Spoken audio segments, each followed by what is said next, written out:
Hi guys, welcome to this tutorial. I'm looking at paper 1, the 2020-21 English language paper. For those of you who've not yet seen the extract, it's here if you want to pause it and read that extract through. So, there we go. And then on the other side. Okay. Right, I'm going to look at question 3, which as you know is the structure question. And I always advise students to try and track the structure, so to kind of follow it through, to go back and do a bit of an annotation so they can see what's been done. You can just do this down in the margin. So I'm going to do this really briefly because I want to get on to looking at my response to this.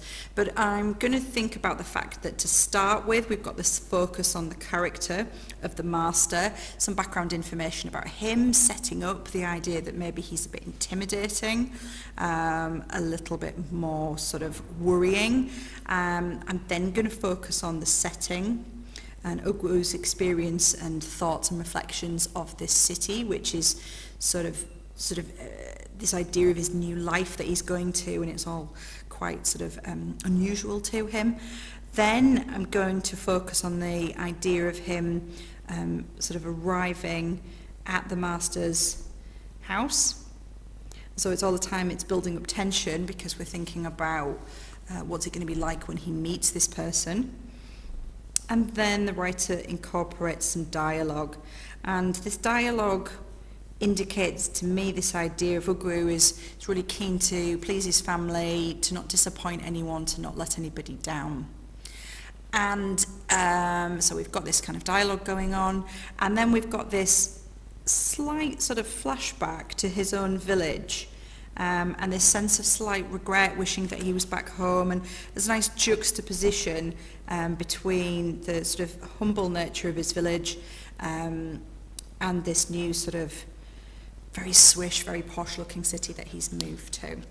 And then as I move into the second part of the extract, I'd be focusing on it moving almost cyclically, because it refers to the master at the start, looking at the kind of master's room, and then a bit more dialogue between him and the master, but the master here seems incredibly disinterested in poor old Ogwu. And then as we end this extract on a kind of cliffhanger with this single sentence, and that final word being Ogwu is waiting. So that's a quick sort of structure tracking. What I'd want to do then is pull that together into an answer like I've got here. I always start my response to this question with at the start the writer focuses on. I think as soon as you're flagging up words like start and focuses on, you're just showing the examiner you've got a good sense of the structure question and what it requires. So at the start the writer focuses on the master, which shows his importance to both Ogwu and his aunt. So I'm focusing here on character, that's sort of implied. In a bit more detail here, the writer includes background information, which sets up his potential hostility and foreshadows his unwelcoming approach to Ogwu. So it's, you know, I've got a bit of structural thing here that we're anticipating that he's going to be sort of unfriendly as it goes on. The writer then changes the focus, zooming in on Ogwu's new surroundings and his amazement with the city. The writer uses the flashback to his mother's hut in order to juxtapose Ogwu's new start with the old life in the village. And so this is the important thing. A bit like with the language question, you must think about the effects of these structural devices. What is the writer using it in order to achieve?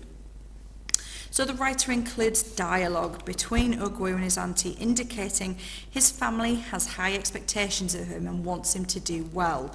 So again, I've got another kind of sense here of the effects.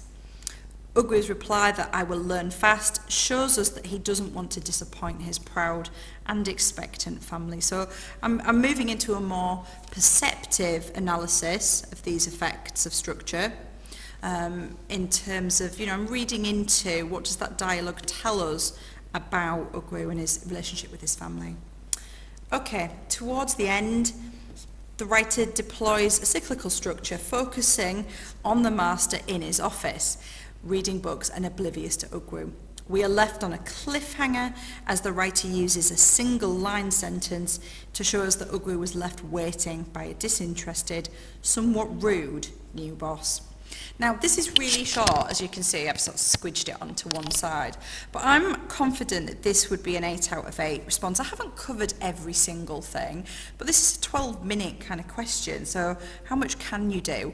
Hopefully, as with all my structure question tutorials, you'll see that I'm trying to really track through from beginning, middle to end, and I'm trying to just incorporate a nice range of structural devices, but with some clear and increasingly perceptive effects on readers. Okay, I hope that was useful. Thanks for watching.